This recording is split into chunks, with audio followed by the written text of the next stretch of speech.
안녕하세요. 오늘도 사연 살롱을 찾아주셔서 감사합니다. 저는 가슴으로 낳은 아이를 키우고 있는 여성이에요. 혹시 여러분은 기적을 경험한 적이 있으신가요? 저는 제 아들을 만난 그 순간이 제 인생의 기적처럼 느껴져요.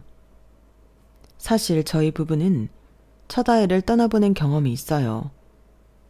눈에 넣어도 아프지 않을 3살짜리 아들이 하루아침에 세상을 떠났을 때 저는 제 인생이 끝났다고 생각했어요. 웃음이 떠나지 않던 우리 집은 그날 이후 모든 게 변해버렸거든요.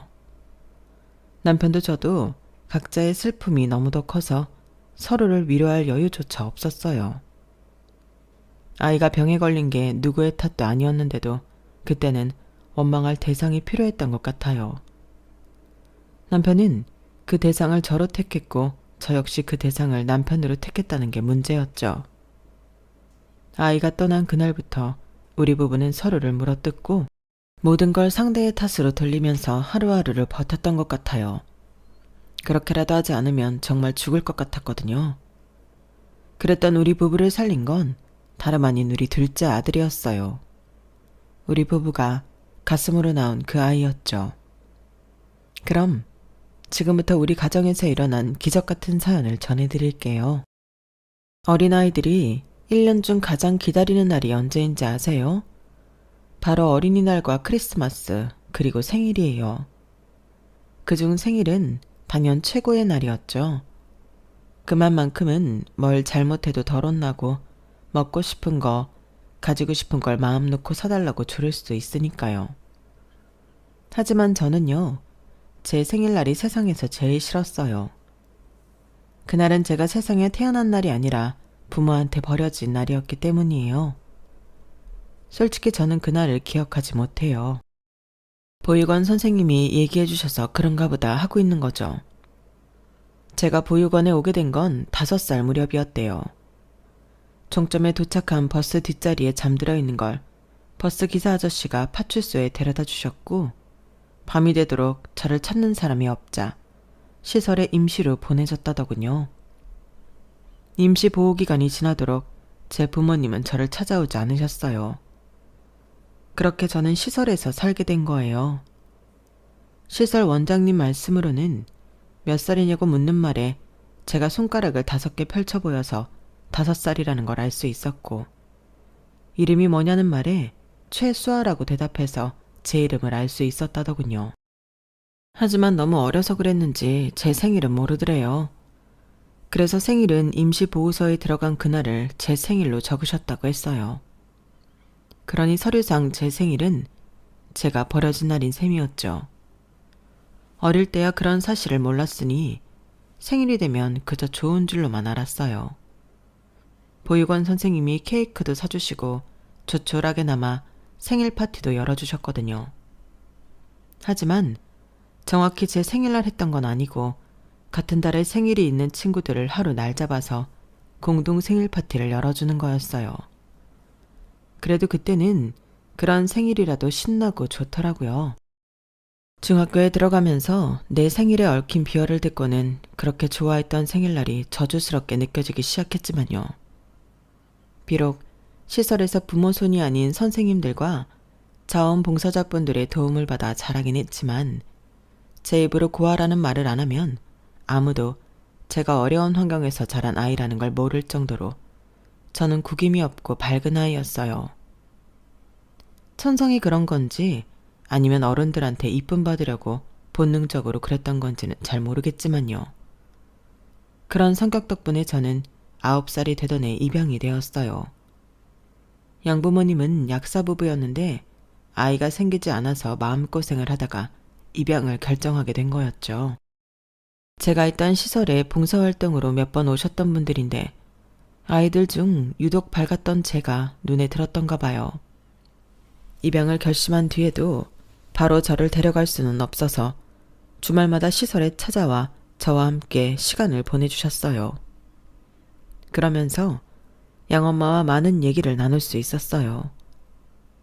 딱히 저와 말이 통해서 제게 이런저런 얘기들을 하셨던 건 아닌 것 같고 그동안 남들한테 말 못할 마음고생을 많이 하셔서 넋두리처럼 제게 털어놓았던 게 아닌가 생각해요. 양엄마 말에 따르면 흔히들 결혼을 하면 누구나 다 아이를 가질 수 있을 거라고 생각하지만 실제로 난임이나 불임 가정이 꽤 많다더라고요. 저희 양부모님도 결혼하고 1년 동안은 자신들이 입양을 하게 될 줄은 꿈에도 몰랐다고 했어요. 그러다 3년, 4년이 지나면서 불안감은 고조됐고 현실적인 문제들이 터져나왔대요. 당사자인 부부 사이의 갈등도 문제였지만 그보다는 자신들을 둘러싼 가족들 때문에 벌어진 문제가 많았대요. 특히 시어머니의 괴롭힘은 정도가 심해서 시댁에 갈 일이 생기면 전날부터 심장 박동이 빨라지고 소화가 안 된다고 했어요. 사실 저를 입양하는 것도 주위에는 숨긴 채 진행할 생각이라고 하더군요. 입양이 완료되면 시댁과 연도 끊고 연고 없는 곳으로 이사해서 평범한 가족으로 살고 싶다고요. 구김없이 밝은 저라면 그렇게 살 수 있을 것 같았다고 말이죠. 하지만 양어머니의 바람은 이루어지지 않았어요. 시댁에서 입양 계획을 알게 되면서 문제가 생겼고 그 과정에서 전부터 골마있던 부부 사이의 문제까지 터져나오면서 두 분이 이혼을 하게 되셨거든요. 그렇게 제 입양이 불발되었고 이후로도 저는 입양이 되지 못했어요. 입양 시기를 놓친 게 문제였죠. 하지만 그 두 분을 원망하지는 않아요. 두 분은 이혼을 한 이후에도 종종 저를 찾아와 주셨거든요. 두 분이 함께 오는 적은 없었지만요.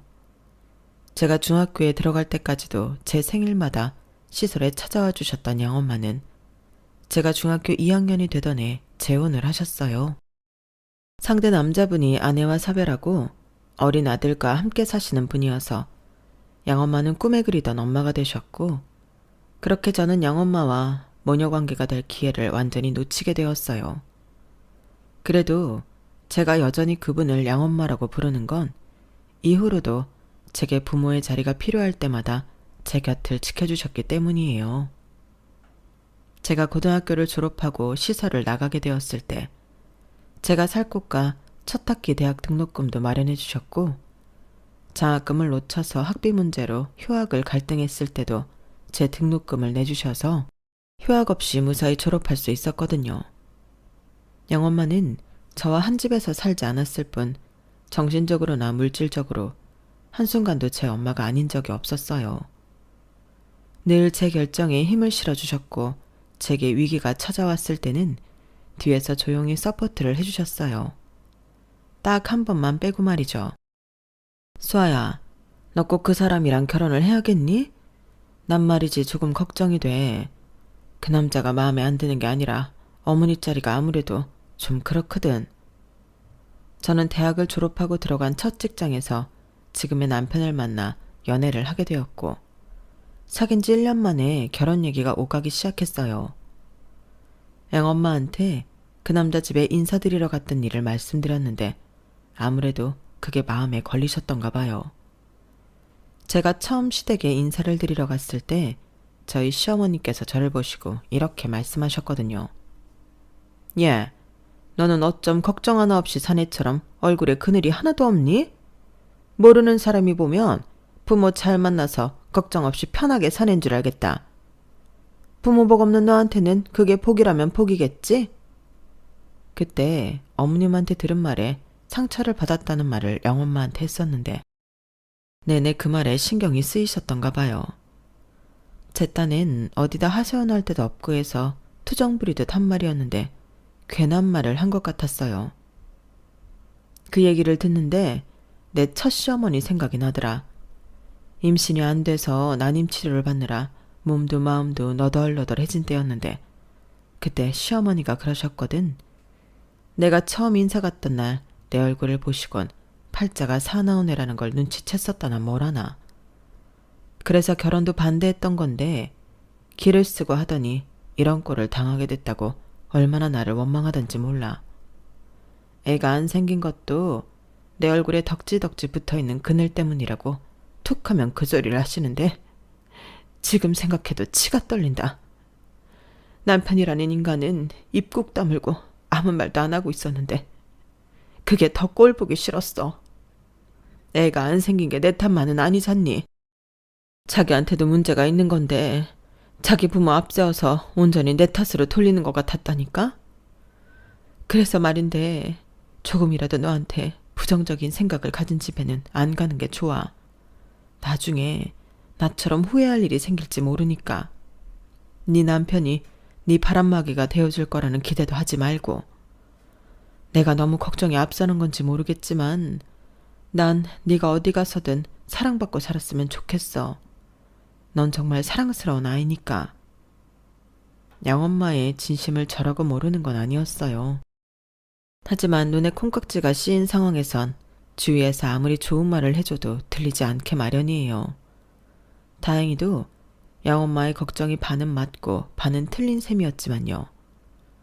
비록 제 결혼을 탐탁치 않아 하셨지만 그런 것과는 달리 양엄마는 제가 결혼을 준비하는데 누구보다 많은 도움을 주셨어요. 혼수도 함께 골라주셨고 예단이며 이바지 음식까지 전부 도움을 주셨거든요. 하지만 양엄마 말대로 처음부터 제게 부정적인 시선을 보내던 시어머니는 제가 해온 모든 걸 못마땅해 하셨어요. 아, 이걸 예단이라고 해온 거니? 창피해서 주변에 말도 못하겠다. 아무리 부모 없이 자랐어도 요즘은 인터넷만 뒤져도 정도가 수두룩 할 텐데. 그 정도 정성도 없이 이 모양 이 꼴로 해온 거야? 그래 놓곤 뭐가 좋다고 생글생글 웃고 있니? 사람 속 뒤집는 것도 아니고 말이야. 하긴 보고 배운 게 있어야 물건 보는 눈도 생기고 하는 거지. 근본이 없는데 뭘 기대하겠어? 옛말에 웃는 얼굴에 침 못 뱉는다고 했지만 저희 시어머니한테만큼은 예외였어요. 애써 웃고 있는 제 면전에 대고 온갖 독설을 다 퍼부으시니 말이에요. 그렇다고 저희가 결혼하는데 10원 한 장 도와주지 않으셨으면서 뭐가 그렇게 못마땅한 게 많고 불만이 많으신 건지 모르겠더라고요. 웃긴 건 몇 년 뒤 신우이가 결혼할 때 혼수며 예단을 준비해가는 걸 보니 기도 안 차더라는 거예요. 저한테는 그렇게 근본 따져가며 보는 눈이 없다고 타박하시더니 정작 어머님이 고르신 예단은 정말 가관이었거든요.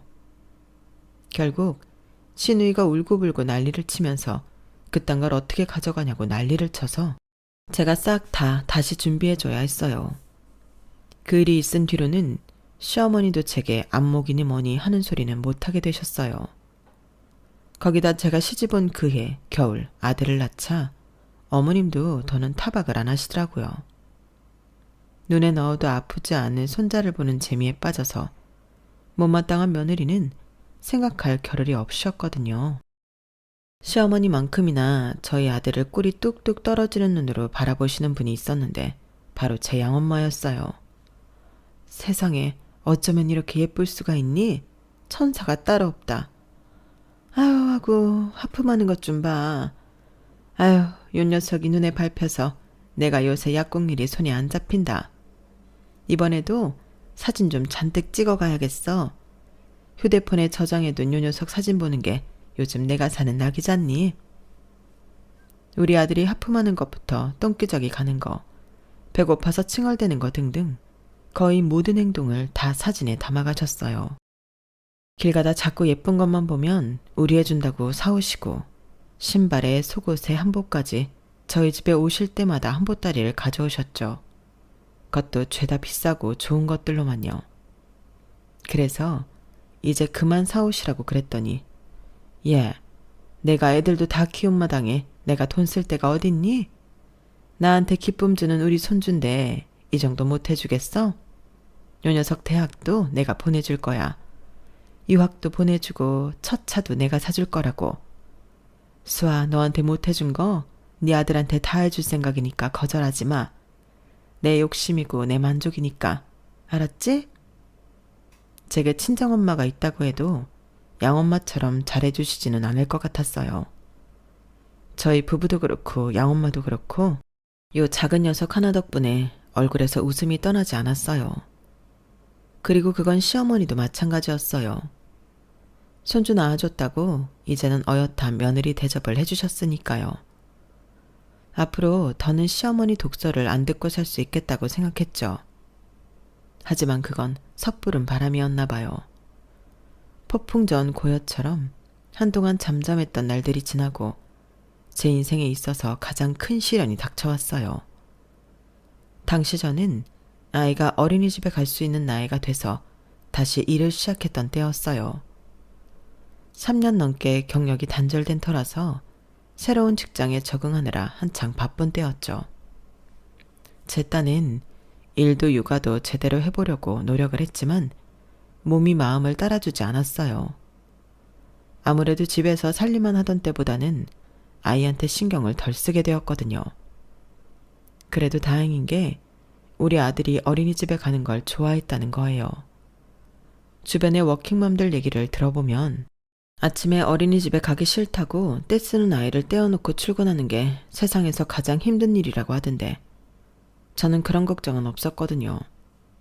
어린이집 선생님들이 다들 좋은 분들이라서 우리 아이도 어린이집 가는 걸 기다릴 정도였으니 말이에요. 그러던 어느 날이었어요. 점심시간이 지난 무렵이었는데 어린이집에서 전화가 왔더라고요. 무슨 일이 있나 싶어 얼른 받았더니 글쎄 우리 애가 고열로 병원에 실려갔다는 거 있죠. 그 길로 반차를 내고 병원으로 달려갔어요. 병원에서는 몇 가지 검사를 진행했는데도 원인은 밝혀지지 않았어요. 열은 떨어지지 않고 아이 몸에는 수포까지 오르더니 입원한 지 이틀 만에 세상을 떠나고 만 거예요. 모든 게 마치 꿈 같았어요. 평소 어디가 아팠던 것도 아니고 그렇다고 검사에서 이상 소견이 나온 것도 아닌데 어떻게 사람이 죽을 수가 있냐고요. 여보, 우리 수빈이 죽은 거 아니지? 그럴 리가 없잖아. 병에 걸린 것도 아니고 단순히 열이 났을 뿐인데 어떻게 애가 그렇게 떠나? 이 병원에 잘난 의사들이 수두룩한데 어떻게 열 좀 났다고 애를 죽게 만드냐고. 난 못 믿겠어. 우리 수빈이 금방이라도 깨어날 것 같단 말이야. 헛개비처럼 축 늘어진 남편을 흔들면서 악을 쓰고 소리쳐봤지만 죽은 아들이 살아나지는 않았어요. 아들의 죽음도 믿어지지 않는데 마음을 추스를 겨를도 없이 장례식이 진행됐고 시누이와 함께 장례식장으로 달려온 시어머니는 저를 보자마자 욕설을 퍼부었어요. 이년아, 이 박복한 년아, 재수온 붙은 이년 팔자 때문에 생때 같은 내 손자가 죽은 거야. 이게 다 너 때문이라고. 내가 너 처음 봤을 때부터 마음에 안 들었어. 부모한테 버림받은 재수없는 년을 우리 집에 들이는 게 아니었다고. 살려내라 이년아. 내 손자 살려내. 시어머니는 손자 잃은 슬픔을 제게 포악한 욕설로 잊으려 했어요. 저는 어리 빠진 얼굴로 시어머니의 욕설과 주먹질을 고스란히 받아낼 뿐이었죠. 장례식장이 쩌렁쩌렁하게 울리도록 고래고래 소리를 질러내는 시어머니 목소리는 한마디 한마디가 비수가 되어 제 가슴에 꽂혔어요. 정말 어머님 말씀대로 내 팔자가 사나워서 내 자식 잡아먹은 건가 하는 말도 안 되는 생각까지 하게 되더군요.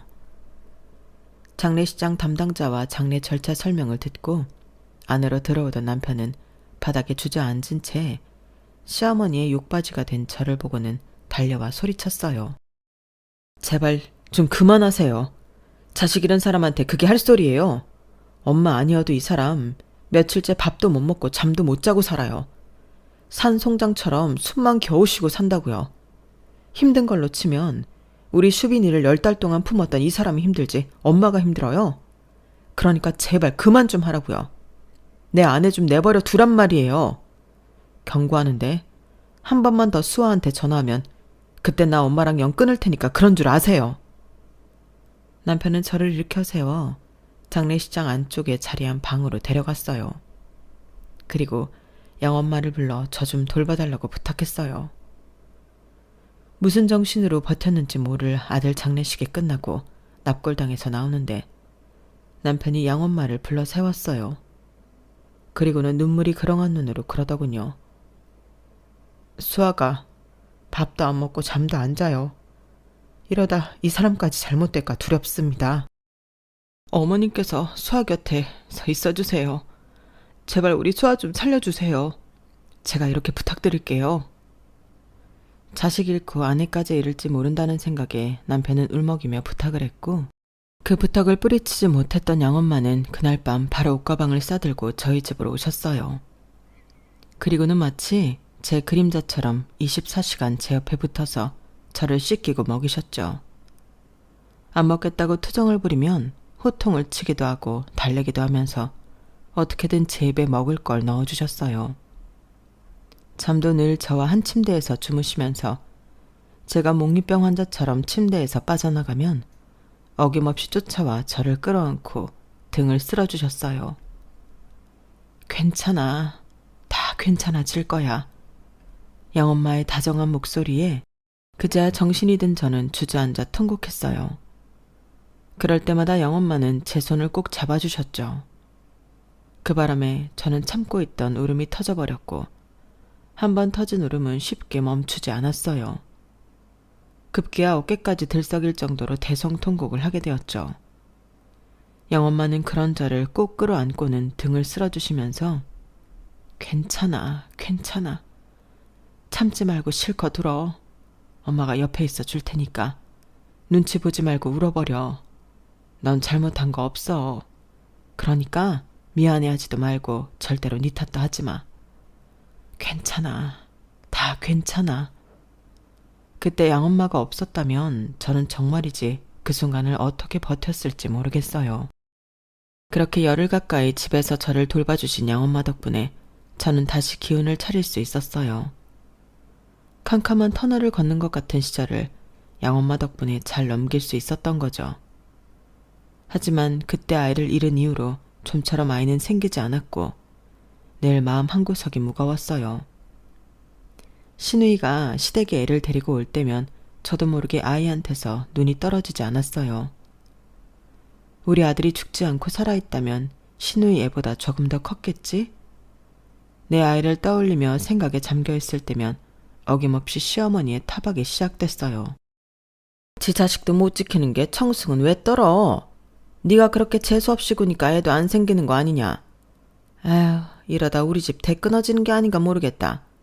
내 딸은 남의 집 장손도 잘 낳아줬는데 어떻게 된 게 우리 집 며느리는 지 할 일도 제대로 못하는 건지 원?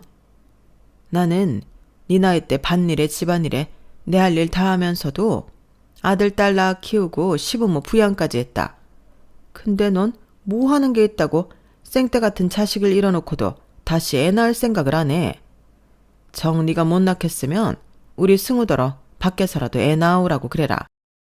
이때다 싶었는지 어머님은 돌림노래처럼 끊임없이 잔소리를 이어가셨고 참다 못한 남편이 나서서 말을 끊었어요. 그게 무슨 말 같자는 소리예요. 내가 왜 밖에서 애를 낳아와요? 애 안 생기는 게 이 사람 탓인 줄 알아요? 다 내 탓이라고요. 그러니까 다시는 내 아내한테 그딴 소리 하지 마세요. 안 그래도 겨우 버티고 사는 사람한테 어떻게 엄마는 볼 때마다 못 잡아먹어서 안달이세요? 사람이 그러는 거 아니에요. 엄마가 계속 이런 식으로 나오면 앞으로 나도 수아도 이 집에 발길 끊을 거예요. 남편의 경고가 있었음에도 어머님은 이후에도 틈만 나면 애 문제로 저를 타박하셨고 결국 남편과 저는 극단의 결정을 내렸어요. 입양을 하기로 한 거였죠. 양엄마의 권유로 제가 자란 시설에 가서 종종 아이들을 볼보곤 했는데 그 아이들 중 유독 제 눈에 밟히는 아이가 있었거든요. 세상을 떠난 아들과 같은 해에 태어난 아이인데 생김새는 달라도 이상하게 우리 아들을 떠오르게 했어요. 뭐랄까, 마치 처음부터 우리 부부한테 와야 할 아이 같았다고 할까요? 저뿐만 아니라 남편도 그와 비슷한 감정을 느껴서 입양을 진지하게 생각하던 참이었는데 어머님이 애 안 낳는다고 타박까지 하시니 차라리 잘 됐다 싶었어요. 원장님께 말씀드려 입양 의사를 전하고 정식 절차를 밟아 아이를 집에 데려올 수 있었어요. 아이가 어느 정도 상황 파악이 가능한 나이였기 때문에 처음에는 저희 집이 낯설었는지 어색해하는 것 같았지만 조금씩 적응을 해나가는 것 같아서 다행이다 싶었어요. 재민아, 사실은 말이야. 엄마도 재민이가 자란 시설에서 자랐어. 재민이 나이에 좋은 양부모님한테 입양될 뻔하기도 했었고 물론 잘 안 되긴 했지만 그때 양엄마와는 아직도 엄마랑 딸처럼 지낸다? 우리 재민이가 지금 당장은 엄마 아빠도 그렇고 이 집도 그렇고 낯설지 모르지만 시간이 지나면 많이 편해질 거야. 엄마도 재민이랑 같이 노력할게. 저 또한 어릴 때 느껴봤던 심정이기에 재민이의 마음이 어떨지 대략 가늠이 됐어요. 그래서 일단은 아이가 안정감을 느낄 수 있도록 밤에 잠도 같이 자고 가급적 칭찬과 스킨십을 많이 해주었어요. 그랬더니 아이도 조금씩 제가 편해졌는지 처음엔 행동할 때마다 자꾸 눈치를 보던 아이가 이제는 제 방에 있는 장난감이며 책, 옷가지를 눈치 보지 않고 사용하게 되었어요. 그렇게 하나씩 자신의 걸로 받아들이기 시작하면서 우리 부부와도 많이 가까워지게 되었죠. 뿐만 아니라 저희 양엄마와도요. 양엄마는 저희 부부가 입양하기 전부터 함께 보육원에 봉사활동을 하러 다니셨기 때문에 우리 아들과도 꽤 친한 사이였거든요. 어떨 때 보면 저희 부부한테 하지 못하는 비밀 얘기도 저희 양엄마와 하는 것 같았어요. 그날도 양엄마가 집에 오셔서 재민이랑 함께 놀아주고 계셨는데 초인종이 울렸어요. 월패드를 보니 시누이더라고요. 좀처럼 저희 집에 찾아오는 일이 없던 시누이의 방문이라서 좀 의아했어요. 평소 시어머니만큼은 아니어도 그 못지않게 제게 적대적이던 시누이가 그날은 웬일인지 꼬랑지를 팍 내리고 제 앞에서 살살 기지 뭐예요. 이상하다 싶었는데 아니나 다를까 양엄마가 재민이를 데리고 방으로 들어가자 대뜸 돈 얘기를 꺼내더라고요. 오키 언니, 나 돈 좀 빌려줘요. 우리 그 이 직장 그만두고 나와서 회사 차리겠다는데 돈이 좀 부족해요. 요즘 시어머니가 하루가 멀다 하고 집에 와서는 친정에 가서 돈 구해오라고 들들 볶는다니까요. 안 그래도 친정이 기운다고 평소에도 무시하는데 이젠 그이까지 나서서 처가덕 좀 보자고 난리네요. 엄마한테 말해봤자 돈 나올 구멍은 없고 별 수 있나요? 올케 언니한테 부탁할 밖에. 아가씨, 사정은 딱하지만 저희라고 형편이 되나요? 저도 그이도 일반 회사원일 뿐이잖아요. 도움 못 돼서 미안해요, 아가씨. 그러자 시누이가 양엄마와 재민이가 있는 방 쪽을 쓱 보더니 그러는 거예요. 언니 양어머니 말이에요. 강남에 건물도 가지고 있다던데 언니가 나 대신 돈 좀 빌려달라고 그러면 안 돼요? 언니가 그렇게만 해주면 내가 그 은혜 절대 안 잊을게요. 엄마가 재빈이 입양했다고 툭하면 뭐라고 하는 것도 내가 중간에서 다 막아준다니까요. 그러니까 언니 나 좀 도와줘요.